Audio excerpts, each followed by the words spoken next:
सामने प्रवेश द्वार पर नजर पड़ते ही रुक्मणी जी हक्की बक्की रह गईं।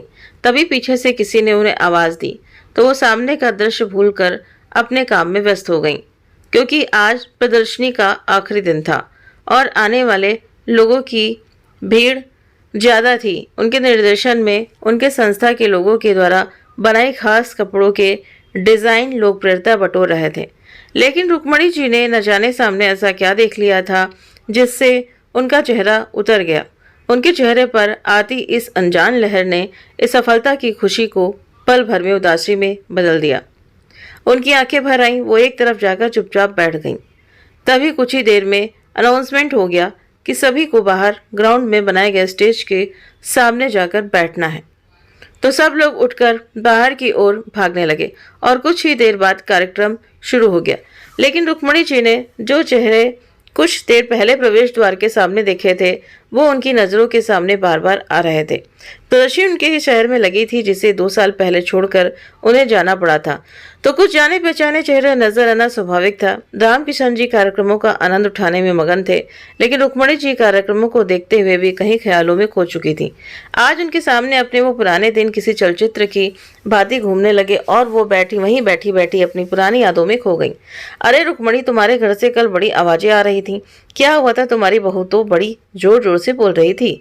बाहर कूड़ा फेंकने आई रुक्मणी जी को देखते ही पड़ोसन बिमला ने टोक दिया। तो रुक्मणी जी ने तुरंत बात पलटने की कोशिश की। अरे नहीं नहीं, वो अपने बेटे मोनू को डांट रही थी। लेकिन तेज तरार बिमला कहाँ सुनने वाली थी। उसने तुरंत कहा, अरे नहीं रुक्मणी, ऐसा तो नहीं था, मैंने तो खुद अपने कानों से सुना था। वो कह रही थी कि ये बुढ़िया मरती भी नहीं है। उसकी बात सुनकर रुक्मणी जी उसकी बात को उधर निकार करने की भरपूर कोशिश करने लगी और बोली, अरे नहीं बिमला, ऐसा तो कुछ नहीं कहा उसने, ऐसा तो वो कभी कहती ही नहीं है। बिमला जो अक्सर छुप छुप कर कान लगाकर दूसरों के घरों की बातें सुनती रहती थी, उसने पूरे आत्मविश्वास से कहा, अरे रुक्मणी, मुझसे भी क्यों झूठ बोल रही हो? मुझे सब पता है, भगवान ऐसी बहू तो किसी को ना दे। लेकिन रुक्मणी जी किसी भी शर्त पर उसकी बात को सही नहीं ठहराना चाहती थी, इसलिए उन्होंने तपाक से कहा, नहीं बिमला, ऐसा नहीं है। मेरी बहू रवीना के बारे में तुम गलत बोल रही हो। वो जैसी भी है मेरी बहू है। खैर छोड़ो, मैं अंदर जा रही हूँ। इतना कहकर रुक्मणी जी अंदर आ गईं।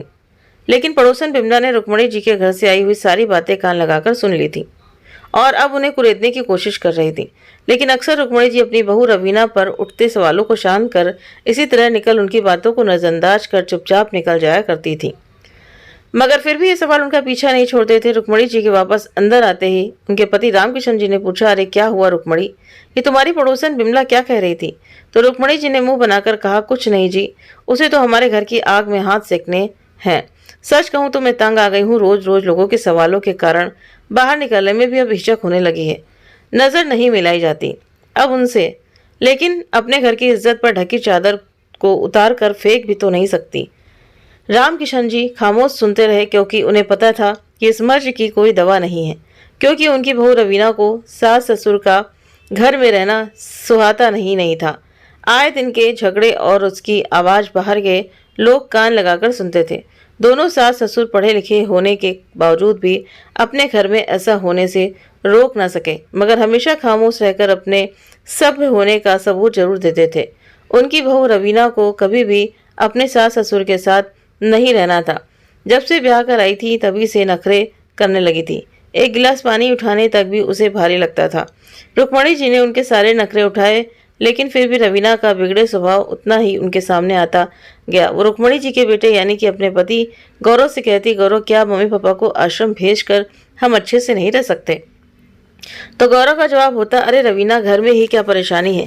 ये सुनकर रवीना ने गुस्से में कहा, गौरव, परेशानी तुम्हें नहीं बल्कि मुझे है। उनके साथ दिन भर तो मैं रहती हूँ, उनके सारे काम करके मैं थक जाती हूँ। मेरी सहेली आती हैं तो ये दोनों मुंह बना लेते हैं, उनके सामने फटे पुराने कपड़े पहनकर आ जाते हैं, इसलिए मजाक तो मेरा ही उड़ता है ना।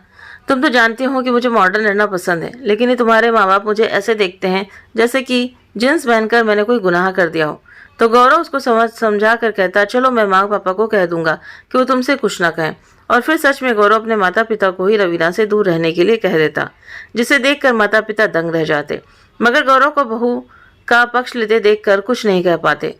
कुछ दिन बाद गौरव की नौकरी दूर के शहर में लग गई और वो घर की सारी जिम्मेदारी रवीना पर छोड़कर चला गया।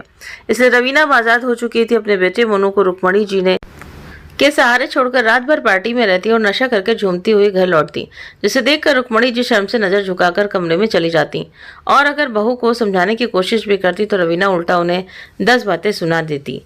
दोनों सास ससुर बहुत तंग आ चुके थे, लेकिन बेटे के घर न होने पर अपनी जिम्मेदारी समझते थे और रवीना को संभालते थे। मगर रवीना दिन ब दिन बदतमीजी की सारी हदें पार करती जा रही थी। अगर खाने में जरा नमक कम रह जाता तो गुस्से में जमीन पर खाना फेंक देती और फिर रुक्मणी जी बिखरे खाने की सफाई करती। बहू से कहती, बुढ़िया तेरा बेटा बाहर है तो क्या समझती है कि यहाँ तेरा ही राज चलेगा और तू अपना हुक्म चलाएगी। तो ये तू भूल ही जा, वरना तेरे शरीर पर इतने जख्म करूंगी कि तेरी रूह तक कांप जाएगी। और अक्सर रवीना हाथ उठा भी देती थी। रामकिशन जी बीच में आते तो उन्हें धक्का दे देती। गौरव की गैर हाजिरी में उन्हें खामोश रहने को मजबूर कर रही थी। अगर वो कुछ भी बोलते तो रवीना उन्हें डरा धमका कर धमकी देती कि घर से निकाल देंगे या बूढ़ों को के आश्रम में छोड़ आएंगी। उसने खूब पैतरे भी आजमाए कि दोनों बूढ़े बूढ़ी खुद ही घर से चले जाएं, और इसीलिए उनके सामने ही अपनी सहेलियों से फ़ोन पर कहती रहती कि क्या बताऊं, ये दो भिखारी मेरे घर में कितने मनहूस हैं, न जाने कब इनसे पीछा छूटेगा। ये सब सुनकर रुक्मणी जी की आंखों से आंसू भर आते। वो रामकिशन जी के से कहती, न जाने कौन से पाप किए थे हमने जो ऐसी बहू मिली हमें। तो रामकिशन जी उन्हें दिलासा देते, मगर अंदर से दिल तो उनका भी रोता था। एक दिन तो हद ही हो गई। रुक्मणी जी ने खाना बनाया और बहू ने पूरी सब्जी बाहर फर्श पर लाकर फेंक दी। बुढ़िया ये क्या सब्जी बनाई है, मिर्च मसाले ढंग से नहीं डाल सकती थी क्या? बहू का ये रोत रूप देखकर आज रुक्मणी जी से भी चुप न रहा गया। इसलिए उन्होंने कहा, बहू अब ये सब्जी तू ही साफ करेगी। मैं कोई नौकरानी नहीं हूँ जो तुझे खाना भी बना कर दूं और फिर तेरे नखरे भी उठाऊं।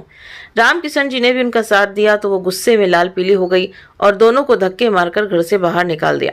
बहू की जोर जोर से आवाज सुनकर उनकी पड़ोसन बिमला जल्दी से बाहर निकल कर आई तो देखा कि रुक्मणी जी और रामकिशन जी को बहू बाहर धक्का दे रही थी।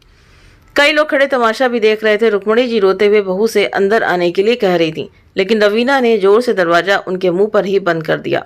दोनों काफी देर तक दरवाजे पर ही बैठे रहे, लेकिन बहू ने दरवाजा नहीं खोला। तभी पड़ोसन बिमला मौके का फायदा उठाकर उनके पास आकर बोली, अरे रुक्मणी, तूने तो कहा था कि तेरी बहू ऐसी नहीं है, न जाने कितनी तारीफ करती थी उसकी, निकाल दिया ना घर से बाहर।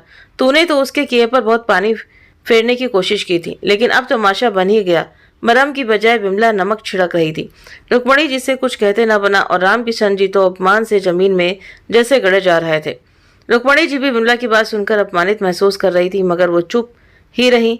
लेकिन इस वक्त उनके हालात सब कुछ कह रहे थे। उनके दिल का हाल चेहरे पर साफ साफ नजर आ रहा था, जिसका मजाक बनाने में बिमला चूक नहीं रही थी। तभी रामकिशन जी ने उठकर रुक्मणी जी से कहा, चलो रुक्मणी, कहीं और चलते हैं।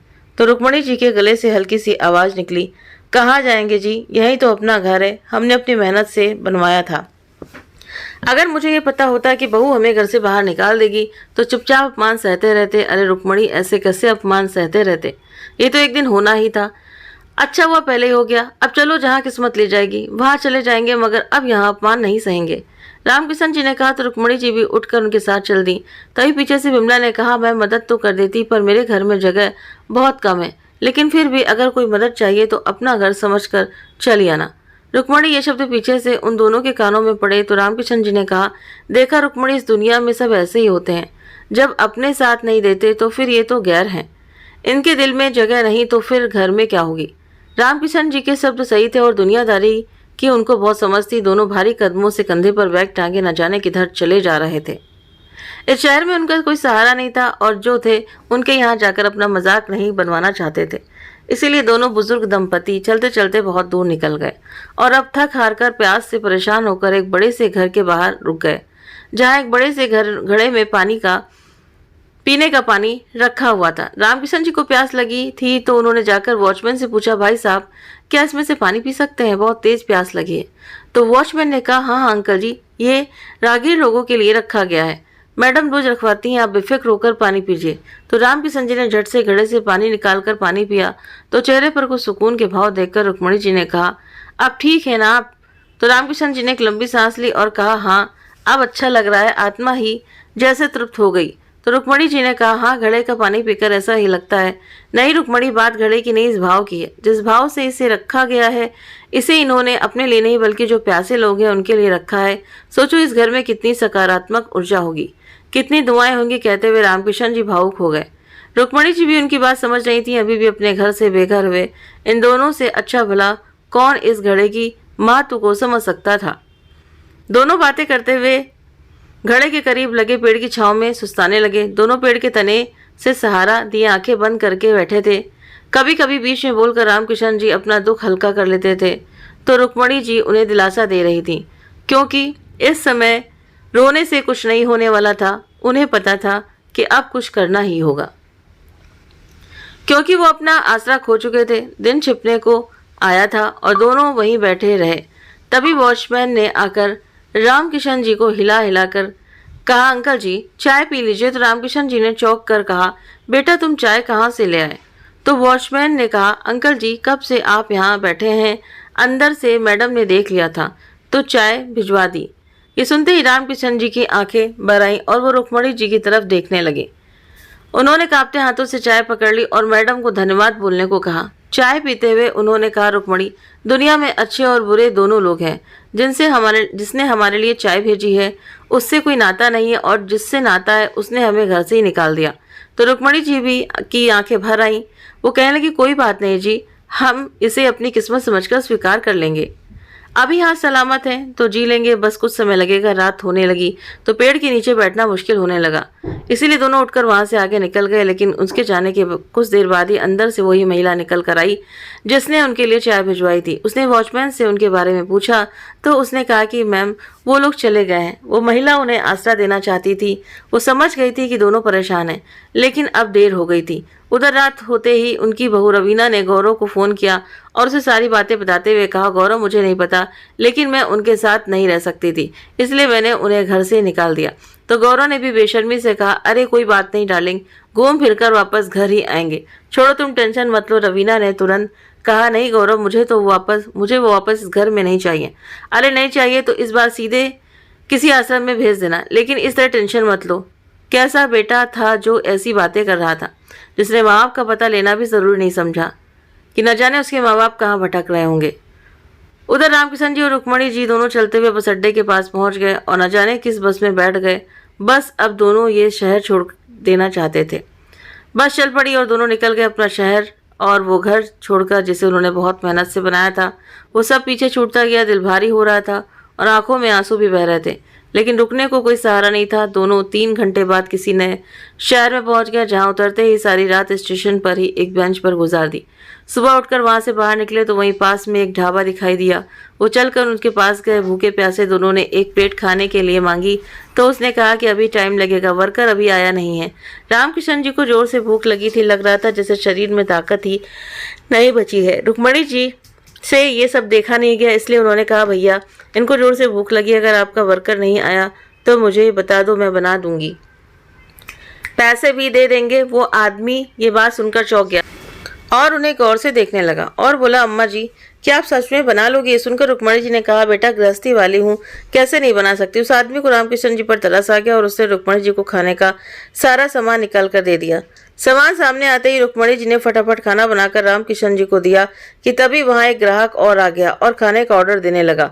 तो ढाबे का मालिक उसे मना करता उससे पहले कि रुक्मणी जी ने ग्राहक से कहा, आप बैठिए, मैं अभी बना देती हूँ। ये सुनकर ढाबे का मालिक हैरान रह गया कि ये माताजी कैसे खाना बना रही हैं। तभी रुक्मणी जी ने उनसे कहा, बेटा बुरा नहीं मानो तो मैं इसे भी खाना बनाकर दे दूं, बेचारा भूखा लगता है, इतने सवेरे खाना मिलता नहीं है ना, तो हम ही बना देते हैं। तो मालिक रुक्मणी जी की इस बात से हैरान था। इतना दया का भाव उसने पहले कभी नहीं देखा था। रुक्मणी जी को उनसे खाना बनाने दिया और रुक्मणी जी भी काम में जुट गई। ग्राहक को खाना पसंद आया और उसने भी जी भरकर खाने की तारीफ की। इस तरह से कई ग्राहक वहां आए जिन्होंने उनके हाथ का बना खाना खाया। जैसे ही उसका वर्कर काम पर आया तो ढाबे मालिक ने रुक्मणी जी को आराम से बैठने को कह दिया। कुछ देर बाद जब रुक्मणी जी उस आदमी को खाने के पैसे देने लगी तो उसने कहा, अम्मा जी आपका दिल बहुत बड़ा है, आज तक मैंने आप जैसा कोई नहीं देखा। आपके काम करने से सुबह मेरे ग्राहक लौटे नहीं जो रोज लौट जाया करते थे। मुझे आपको पैसे देने हैं, आप मुझे मत दीजिए। ये कहते हुए उसने उनके बारे में जानना चाहा तो रुक्मणी जी उसे पैसे लेने से मना करने लगी और बोली, फिलहाल तो हमें रहने के लिए छत चाहिए, बेटा हम तो बेघर हुए लोग हैं। वो आदमी ये सुनकर हैरान हुआ कि इतने नेक दिल लोगों को किसने बेघर कर दिया, लेकिन उसने बिना कुछ पूछे रुक्मणी जी को कुछ दिन के लिए अपने घर में जगह दे दी। रुक्मणी जी ने कुछ दिन के लिए रहना स्वीकार कर लिया, लेकिन रामकिशन जी ने कहा, रुक्मणी, ये तो नेक दिल है, इसने आसरा दिया, लेकिन हम इस पर बोझ नहीं बन सकते, हमें अपना इंतजाम खुद ही करना होगा। रुक्मणी जी खुद भी ऐसा ही सोचती थी, इसीलिए आज पास ही कहीं घूमकर काम की तलाश करने लगी। फिर 4-5 दिनों में किसी ने उन्हें पास की एक संस्था के बारे में बताया, जहां हाथ से कपड़ों पर कढ़ाई बुनाई का काम होता था। तो रुक्मणी जी खुद भी ये काम जानती थी, इसीलिए वो भी वहां पहुंच गई, पर वहां उनकी उम्र को देखकर उन्हें काम देने से मना कर दिया। तो रुक्मणी जी ने हाथ जोड़कर उनसे विनती करते हुए कहा कि बस वो एक बार उनसे एक नमूना बनवा कर देख लें, अगर पसंद नहीं आए तो मना कर देना। तो रुक्मणी जी पर दया खाकर वो लोग राजी हो गए। रुक्मणी जी को जैसे ही सहमति मिली तो उन्होंने तुरंत कपड़ा, सुई और धागा हाथ में लेकर काम करना शुरू कर दिया और 1 घंटे समय में ही उन्होंने एक छोटा सा नमूना तैयार कर दिया, जिसे देखते ही मालिक की आंखें हैरानी से बड़ी हो गईं। ऐसा सुंदर डिजाइन उन्होंने पहली बार देखा था। वो काफी प्रभावित हुआ और उसने रुक्मणी जी से कहा, आंटी जी, आपने कहाँ सीखा? आपके हाथ में इतनी सफाई, बहुत ही सुंदर बनाया है। तो रुक्मणी जी अपनी तारीफ सुनकर खुश हो गई, क्योंकि उनका काम जो हो गया था, बस अब कुछ उम्मीद बाकी थी। उस संस्था के मालिक ने कहा, अम्मा जी, मैं तो आपके हाथ की कला से बहुत प्रभावित हुआ। फिर कुछ सोचते हुए बोला, अम्मा जी, अगर आप बुरा ना माने तो आप यहाँ सुपरवाइजर का काम कर सकती हैं। आप यही चीज हमारी टीम को सिखाएंगे, जितनी सुंदरता और सफाई से आपने बनाया है बिल्कुल वैसे ही सिखाएं, क्योंकि आप इसमें सीनियर हैं, आपको इसके ऊपर काम करना होगा। रुक्मणी जी ये सुनकर फूली नहीं समा रही थी, उनकी तो जैसे सारी मुश्किलें ही हल हो गई थी। घर जाकर उन्होंने रामकिशन जी को सब कुछ बताया तो वो भी खुश हो गए। रामकिशन जी खुद भी पढ़े लिखे थे और कभी अकाउंटेंट रह चुके थे, मगर समय के साथ साथ स्वस्थ समस्याओं के कारण काम करना बंद कर दिया था। रुक्मणी जी ने जिस तरह से नए जीवन की शुरुआत की थी, उससे रामकिशन जी में भी जोश आ गया और उन्होंने भी फिर से कोई काम ढूंढना शुरू कर दिया। रुक्मणी जी संस्था की टीम के बीच रहकर सबको गाइड करने का काम करने लगी। संस्था में उनको अच्छा सम्मान मिलने लगा था और सब उनके निर्देशों का अच्छे से पालन करते थे। उनके सिखाए नए तरीकों से बनी चीज बाजार में अपनी लोकप्रियता बढ़ा रही थी। ग्राहकों को पसंद आ रहा था और नए माल की मांग बाजार में बढ़ने लगी थी। संस्था के मालिक ये सब देखकर बहुत खुश थे। वो खुश थे कि रुक्मणी जी को रखने का फैसला गलत नहीं निकला। रुक्मणी जी की आय अच्छी हो गई थी, जिससे उन्होंने भी उस ढाबे मालिक का घर छोड़कर एक किराए का छोटा सा घर ले लिया।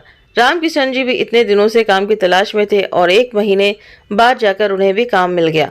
उन्होंने आते ही रुक्मणी जी के हाथ में एक मिठाई का डब्बा देकर कहा, बधाई हो रुक्मणी, मुझे भी काम मिल गया है। रुक्मणी जी भी ये सुनकर फूली नहीं समा रही थी। आखिर बेघर होने के बाद भी उनकी मेहनत अब जाकर रंग ले आई थी। इस 60 साल की उम्र में भी दोनों में वही जोश जैसे फिर से वापस आ गया था और जी जान से दोनों ही कड़ी मेहनत में लग चुके थे। अब दोनों की इतनी आमदनी हो गई थी कि जीवन समान तरीके से चलने लगा था और अब किसी के आगे हाथ फैलाने की जरूरत नहीं थी। एक दिन संस्था के मालिक ने रुक्मणी जी को बुलाकर कहा, रुक्मणी, हमारी संस्था की तरफ से हर साल एक प्रतियोगिता में भाग लिया जाता है, जिसमें हमारे केवल खास काम के नमूने से माल तैयार करके 5 दिन की प्रतियोगिता में पेश किया जाता है। एक तरह से वो प्रदर्शनी भी है, जिसमें लोग काम के लिए ऑर्डर भी देते हैं। जिसकी जितनी ज़्यादा बिक्री होती है वो जीत जाता है। इसलिए मैं चाहता हूँ कि आपको इसमें संस्था की ओर से भाग लेना चाहिए और जो आपकी खासियत है उसके नमूने तैयार करवाएं। इससे संस्था को और आपको दोनों को फायदा होगा। रुक्मणी जी को बात समझ में आ गई थी। जीवन में इतना बड़ा मौका मिल रहा है, अपना हुनर दिखाने का मौका दोबारा नहीं आता। बस यही सोचकर प्रदर्शनी के लिए टीम के साथ जुट गई। टीम ने भी पूरा सहयोग दिया। कपड़े पर हाथ से की गई अद्भुत कला को देखकर लोग दंग रह जाते थे। सफलतापूर्वक सब हो रहा था और आखिरी दिन आ गया था। आज तय होने वाला था कि किसकी कला ने ज्यादा मनमोहा है और किसने ज्यादा आमदनी की है। उसके हिसाब से आज अवार्ड मिलने वाला था। तभी उनकी आंखों के सामने प्रवेश द्वार की ओर से आ रहे पहचाने चेहरे आ गए, जिन्हें देखकर दिल जैसे छलनी हो गया था और उनकी आंखों में आंसू बहने लगे थे। तभी किसी ने उन्हें हिलाया, रुक्मणी, रुक्मणी जागो, देखो तुम्हें स्टेज पर बुलाया जा रहा है। रुक्मणी जी ख्यालों से बाहर आई और इधर उधर देखने लगी, लेकिन उन्हें बार बार अपने नाम की पुकार सुनाई दे रही थी। तो वो उठकर जल्दी से स्टेज पर पहुंच गई। स्टेज पर पहुंचते ही तालियों की गड़गड़ाहट से उनका जोरदार स्वागत किया गया और उनके हाथ में सुंदर फूलों का बुके देकर इनाम स्वरूप में मेडल के साथ एक बड़ा सा उपहार दिया गया, जिसे देने वाली एक महिला अतिथि थी। उन्होंने उन्हें देखते ही पहचान लिया और दर्शकों को संबोधित करते हुए कहा, जीवन में कब कौन कहाँ मिल जाए कुछ नहीं कह सकते। मैं तो इनसे पहले ही मिल चुकी हूँ। आपको बधाई हो रुक्मणी जी, आप आज के जनरेशन के लिए प्रेरणा हैं। इस उम्र में अपने कौशल से प्रसिद्धि पाना आसान बात नहीं है। आपने उम्र को पीछे छोड़ दिया है। सुनकर रुक्मणी जी मुस्कुराते हुए से देखने लगी। चारों तरफ से तालियों की आवाज़ों ने उनके चेहरे पर एक बड़ी सी मुस्कान ला दी थी। तभी उस महिला ने कहा, इन्हें मैंने पहली बार अपने घर के बाहर पेड़ की छांव में बैठे देखा था, जहां घड़े का पानी पीकर इन्होंने कुछ देर आराम किया था। उस दिन इनके चेहरे पर दुख, आंसू सब नजर आ रहे थे। मैं मदद करना चाहती थी, लेकिन ये लोग जा चुके थे। इनके साथ क्या हुआ था ये तो यही जाने, लेकिन मैं इनकी इस कठिन यात्रा का हिस्सा रही, ये जानकर मुझे गर्व है। तभी रुक्मणी जी को वो दिन झट से याद आ गया जब उन्होंने इस महिला के घर के आगे पेड़ के नीचे बैठकर शाम तक का वक्त आंसू बहाकर बिताया था। रुक्मणी जी को ये सब बातें याद आते ही उन्होंने कहा, हम आपकी उस चाय का भी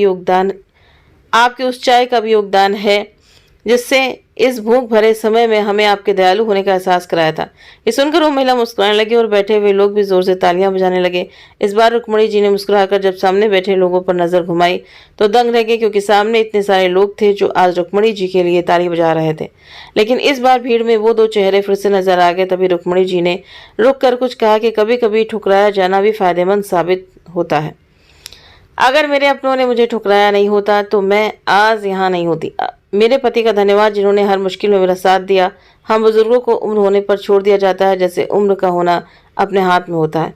उम्र एक दिन सबकी आनी है, लेकिन कर्म ऐसे ना करो कि आपके कर्म उसी उम्र में लौट कर आए और आप उस समय अकेले पड़ जाएं। वो दो चेहरे कोई और नहीं बल्कि रुक्मणी जी के बेटे बहू और गौरव और रवीना ही थे, जो लगातार उन्हें देखे जा रहे थे और लग रहा था कि कुछ कहना चाहते थे। रुक्मणी जी के ये शब्द उन्हें शायद तमाचे की तरह पड़ रहे थे, क्योंकि स्टेज से उतरते ही वो दोनों रुक्मणी जी के पास आ गए, पर रुक्मणी जी उन्हें अनदेखा कर आगे की तरफ बढ़ गईं।